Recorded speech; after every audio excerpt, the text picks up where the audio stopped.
네, 안녕하세요. 매일 아침 빠르게 만나는 미국 주식과 테슬라 소식 트라운 TV입니다. 오늘 나스닥이 무려 2%나 빠지면서 테슬라도 5%대 하락을 보여주었는데요.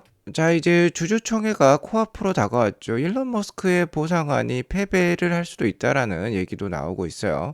그것 때문에 테슬라 주가의 하락이 더 컸는데, 자, 앞으로 어떻게 진행될지 같이 알아보도록 하겠고요.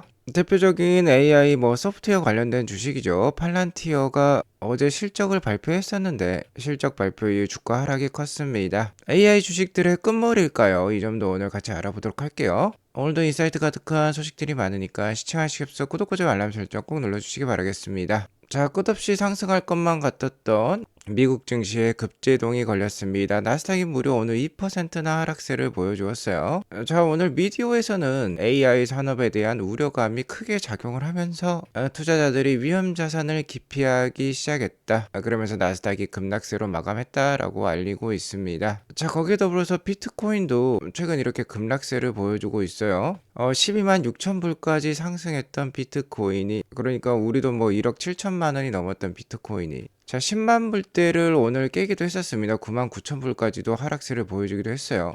지난 거의 2개월 동안 계속해서 하락세를 보이고 있는데 비트코인은 대표적인 위험 자산이라고 볼 수 있겠고, 비트코인의 이러한 하락은 지금 투자자들의 위험자산 회피 현상을 보여주고 있다고 볼 수 있겠죠. 나스닥도 이에 연동되어 있습니다. 비트코인이 이렇게 계속해서 하락을 한다라고 하면 글로벌 대표적인 위험자산이라고 볼 수 있는 나스닥 시장 역시 같이 하락할 가능성이 높은데요. 나스닥은 그간 비트코인과 다르게 계속해서 상승하는 모습이 나왔었어요. AI 관련된 빅테크들의 실적이 좋았기 때문인데요. 자, 오늘은 이렇게 급제동이 걸렸습니다. 애플을 제외한 빅테크들 모두 하락을 보여주었고, 베타값이 높은 테슬라는 오늘 5%대 하락. 그간 지속 상승했던 AI 대장주라고 볼 수 있는 엔비디아도 오늘 거의 4% 가까운 하락을 보여주었어요. 자, 그리고 오늘의 하락세는 팔란티어 주가의 하락도 한몫을 한 것 같습니다. 자, 잊을만 하면 튀어나오는 인물이죠. 바로 마이클 버리가 되겠습니다. 2008년 금융위기 때 빅숏을 단행을 해서 큰 돈을 벌었던 인물이죠. 자, 이 버리가 운영하고 있는 헤지펀드인 사이언 에셋 매니지먼트에서 지난 3분기에 팔란티어 주식 약 500만 주에 해당하는 풋옵션을 매입을 했다라고 해요. 공매도를 친 거나 다름이 없는데, 자, 이에 대해서 알렉스 카프 팔란티어 CEO는 AI 산업에 대해서 공매도를 일삼는 것은 정신 나간 짓이라고 비판을 했어요.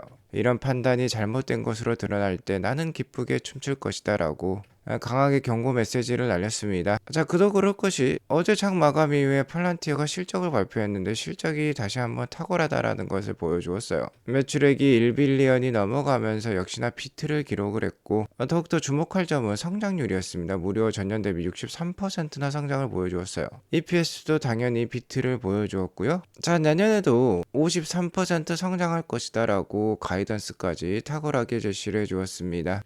자, 그리고 인상적인 점이 그동안 팔란티어는 국방부라든지 미 정부와 해외 정부를 상대로 사업을 벌이는 것으로 유명을 했는데, 자, 이제는 커머셜 쪽 사업이 더 커지려고 하고 있습니다. 전년 동기 대비 일반 회사를 상대로 한 사업이 73%나 성장을 보여주면서 거의 5대5 수준까지 다가섰다라고 보시면 되겠어요. 자, 하지만 마이클 버리가 공매도를 한 이유가 있겠죠. 최근 팔란티어가 200불대를 넘기기도 했었는데, 지금 AI 투자 붐이 일어나면서 굉장히 PER 지수가 높아진 상황인 것은 맞습니다. 현재 TTM 기준으로는 PER이 600배를 넘어가는 수준이고, 내년 예상 실적을 기준으로 한 포워드 PER은 430배 정도를 보여주고 있어요.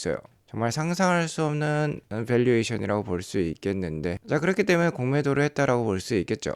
자, 하지만 이 장표를 보면 다른 생각이 듭니다. 팔란티어 CEO가 마이클 버릭에 경고를 했듯이, 자, 아직 AI 사업은 정말 이제 초입에 들어서 있는 순간이에요. 팔란티어 CEO도 투자자들에게 보내는 편지에서 이렇게 시작을 하고 있는데, 자, 아직까지 첫 장에, 그것도 첫 문장에 해당하는 순간에 AI 산업은 머물러 있다라고 합니다. 팔란티어는 지금 매분기 매출액 성장이 크게 일어나고 있는데, 자, 이번 3분기 실적은 전년 동기 대비 63%나 성장을 보여주었는데요. 이 성장률의 속도가 오히려 가속화되고 있습니다. 전년 동기 대비 분기별 매출액 성장률이 나오고 있는데, 자, 작년 3분기에는 30%대 YOY, 즉 전년 대비 성장률이었는데, 이 성장률이 이번 3분기에는 63%까지나 올라왔어요. 자, S자 곡선에서 급등하는 구간에 지금 들어섰다라고 볼 수 있겠죠. 특히 앞서 말씀드렸던 정부를 상대로 한 AI 사업이 아니라 일반 회사를 상대로 한 커머셜 레버뉴가 더욱더 큰 성장률을 보여주고 있습니다. 전체 분기 성장률은 전년 동기 대비 63%인데 이 상업적인 부분, 그러니까 일반 회사를 상대로 한 B2B 부분은 121%나 성장을 보여주었어요. 성장률이 오히려 더욱더 가속화되면서 팔란티어의 미래에 대해서 긍정적인 전망을 할 수밖에 없는 상황이 진행이 되고 있습니다. 자, 그렇기 때문에 오늘 나스닥의 급제동은요, 잠깐 쉬어가는 의미가 좀 커 보여요. 일단은 계속해서 나스닥이 우상향을 하고 있는데 그때그때 뭐 1주에서 2주 정도 상승을 하면 또 일주일 정도 쉬어가는 그런 흐름이 계속 진행이 되고 있어요. 그런 흐름이 나오고 있다라고 볼 수 있겠고, 자, 일단 어느 정도 이번 에이펙 회의를 통해서 지정학적 리스크도 많이 줄어들었었죠. 여기에 더불어서 지난주 빅테크 기업들의 실적도 좋았습니다. 특히 아마존이 탁월했었고요. 알파벳도 훌륭한 실적을 발표를 했었어요. AI 사업은 아직도 초창기다라는 모습을 보여주고 있습니다. 다만 실제 아쉬운 점은 위험자산 시장이 계속해서 오르려고 하자 파월 연준의장이 브레이크를 좀 걸었었죠. 12월달 금리 인하 확률이 지금 60%대까지 떨어져 있는데, 자, 아직까지 미국 연방정부의 셧다운이 진행이 되고 있고 관련된 매크로 지표 발표가 이번 11월 달에도 또 연기가 될 수 있어요. 11월 달에는 10월 달 지표들이 발표가 될 건데 또 이게 연기가 되면 역시나 미국 증시 상승에 브레이크를 걸 수 있습니다. 자, 그러니까 연말까지 강력한 상승세보다는 오르락 내리락 하는 그런 장세가 연출이 될 가능성이 높고, 아직까지 AI 관련된 기업들의 실적이 괜찮기 때문에 전반적으로 조금씩이라도 오르는 모습이 나올 가능성이 높아 보이긴 해요.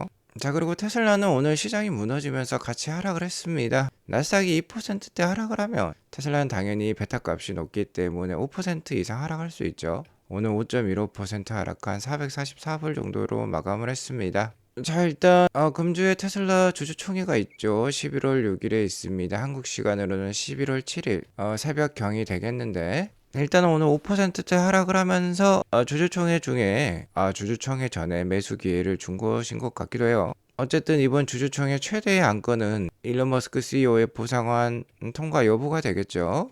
일론 머스크의 CEO 보상안이 통과를 하게 되면 일론 머스크는 테슬라 주식 비중을 12%나 추가할 수 있는 어마무시한 보상을 얻게 될 수 있습니다. 하지만 이 보상을 얻기 위해서는 달성해야 될 조건이 굉장히 가혹해요. 무려 테슬라 주가를 지금보다 2,560불까지 올려야 된다라는 목표를 달성해야지만 이 보상안을 받을 수가 있는데, 특히 이 보상안에는 또 다른 옵션이 있죠. FSD 구독자를 1,000만 명 이상 확보해야 되고, 옵티머스를 100만 대 이상 판매를 해야 됩니다. 로보택시도 100만 대 이상 운행을 해야 되는데, 자, 이러한 점을 보면은 주가도 주가지만 테슬라를 차량 제조 회사에서 AI 회사로 만들어야 된다라는 목표가 제시되어 있다고 볼 수 있겠어요. 자, 그렇기 때문에 테슬라는요, 2025년 주주총회 전과 후로 나뉜다라고 볼 수 있겠어요. 테슬라가 2010년에 상장을 했기 때문에 테슬라가 상장한 지 지금 15년이 넘었습니다. 자, 올해까지는 차량 제조가 메인이었던 회사라고 하면은 올해 주주총회가 끝나고 나면 이제 AI 회사로서 변모할 수 있는 그 밑바탕이 마련이 된다라고 보시면 되겠어요. 바로 이러한 옵션들 때문이죠. 자, 이러한 중요한 이벤트를 앞두고 테슬라 주가가 5% 이상 하락을 보여주었는데요. 자, 금일 하락에는 노르웨이 국부펀드의 의견도 어느 정도 반영이 되었습니다. 이번 CEO 보상안은 1조 달러 규모의 천문학적인 보상안이라고 볼 수 있겠어요. 1조 달러면 자, 우리 돈 무려 1,400조 원이나 됩니다. 일단 이 한 명의 개인에게 1,400조 원이나 보상을 한다라는 거는 좀 과도하다라고 볼 수도 있겠죠. 그렇기 때문에 노르웨이 국부펀드도 이 보상안 전체 규모가 너무 과도하다라고 이유를 들면서 이 보상안 안건에 대해서 반대표로 응할 것이다라고 밝혔어요. 자, 이 펀드는 테슬라를 1.12%나 가지고 있는 굉장한 펀드라고 볼 수 있겠습니다. 뭐 세계 최대 연기금으로도 유명한 노르웨이 국부 펀드인데요. 이것이 오늘 테슬라 주가 5% 하락에 어느 정도 영향을 미친 것 같아요. 자, 하지만 우리의 돈 남은 누나 다른 얘기를 하고 있습니다. 캐시 우드는 이러한 투자자들이 일론의 보상안에 반대표를 던지는 것을 이해할 수 없다라고 얘기하고 있어요. 자, 그도 그럴 것이 일론 머스크와 테슬라 팀이 자, 이러한 높은 목표를 달성을 하게 되면 투자자들과 고객들은 엄청난 이익을 얻을 수 있으니까요. 투자자들은 당연히 지금보다 주가가 8배 이상 오르는 것을 목격하실 수 있을 것이고, 고객들은 이제 운전이라는 노동에서 해방이 되고 가사 노동에서도 해방이 될 수 있겠죠. 실제 노동이 필수가 하는 선택을 할 수 있는 순간을 우리가 맞이할 수 있게 될 것입니다. 자, 다행스럽게도 노르웨이 국부펀드와 완전히 정반대가 되는 의견도 있었어요. 월가 상위 4%에 속하는 테크 전문 애널리스트이죠. 웨드부시의 데나 아이브스가 일론 머스크의 급여 패키지 보상안이 압도적인 주주 승인을 받을 것으로, 자, 그래서 통과될 것으로 예상을 하고 있어요. 자, 아무래도 이 급여 패키지를 받으려면 AI와 관련된 목표들을 달성을 해야 되기만 하기 때문에 이번 주총을 통해서 테슬라가 AI 거물로 더욱 발전한 계기가 될 것으로 긍정적인 전망을 해주고 있습니다. 제가 어제 방송에서 대량 양산을 코앞에 둔 사이버캡이 실제 인앤아웃 드라이브 스루에 나타났다라고 말씀을 드렸는데요. 자, 거의 컨셉 디자인과 유사하게 나왔죠. 이게 거의 대량 양산 버전이라고 보면 되겠습니다. 자, 그리고 이 사이버캡은 연간 100만 대 이상 팔릴 수 있는 모델이고요.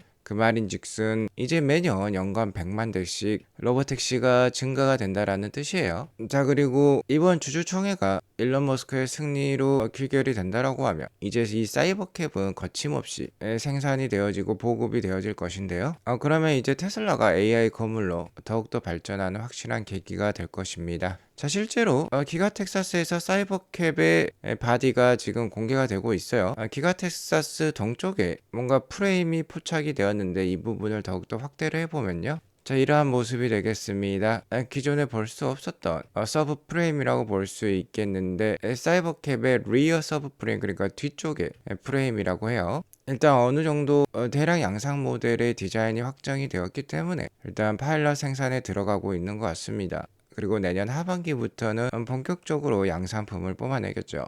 자, 그리고 테슬라 FSD 버전 14가 거의 매 주마다 업데이트가 되고 있어요. 14.1.4가 나온 지 얼마 되지도 않은 것 같은데 14.1.5가 배포 중에 있습니다. 많은 고객들에게 지금 배포가 되고 있고요. 자, 이번 14.1.5는 사이버 트럭에도 배포가 되고 있어요. 버전 14로 들어서면서 사이버 트럭에는 처음으로 배포가 되는 모델인 것 같은데요. 실제로 일반 사용자들이 사이버 트럭에도 지금 14.1.5가 업데이트되고 있다라고 알려주고 있습니다. 자, 그리고 척쿡의 비보 좌회전으로 유명하신 인플루언서인 청쿡도 실제 사이버 트럭을 운영을 하고 있는데, 어제 공개된 영상에서 사이버 트럭이 FSD 14.1.5를 쓰면서 실제로 자율주행을 하고 슈퍼차저에서 충전을 위해 주차하는 모습까지 보여주고 있는데, 이 역시 자율주행으로 진행이 되었어요. 슈퍼차저에 완벽하게 후진 주차하는 사이버 트럭을 공개를 했었는데, 사이버 트럭의 차체가 크기 때문에 이 슈퍼차저에 굉장히 가깝게 주차가 되어야만 하는데, 이를 완벽하게 해내는 FSD 버전 14.1.5를 만나볼 수 있었습니다.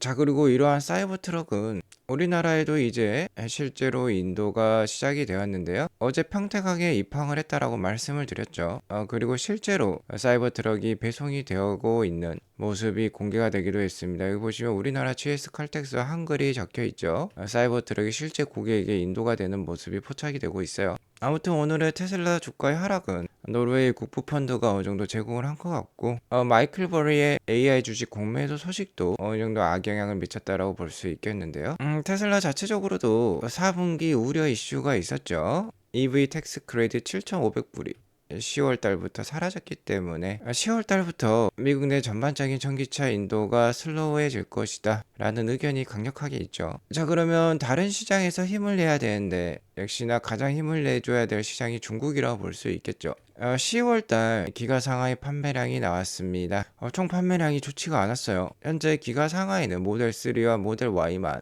생산해서 판매를 하고 있는데 10월달 판매량 61,497대가 나왔습니다. 자, 총 판매량이니까 중국 로컬 판매량과 해외로 수출하는 물량이 합쳐져 있다고 보시면 되겠어요. 아무래도 이 수량 중에 약 8,000대는 우리나라에 팔린 것으로 제가 알고 있는데, 우리나라 역대 최대 판매량을 경신하고 있음에도 불구하고 많은 수량이 판매가 되진 않았습니다. 자, 전년 대비 9.9% 하락을 했고 전월 대비 32%나 하락하는 모습이 나왔어요.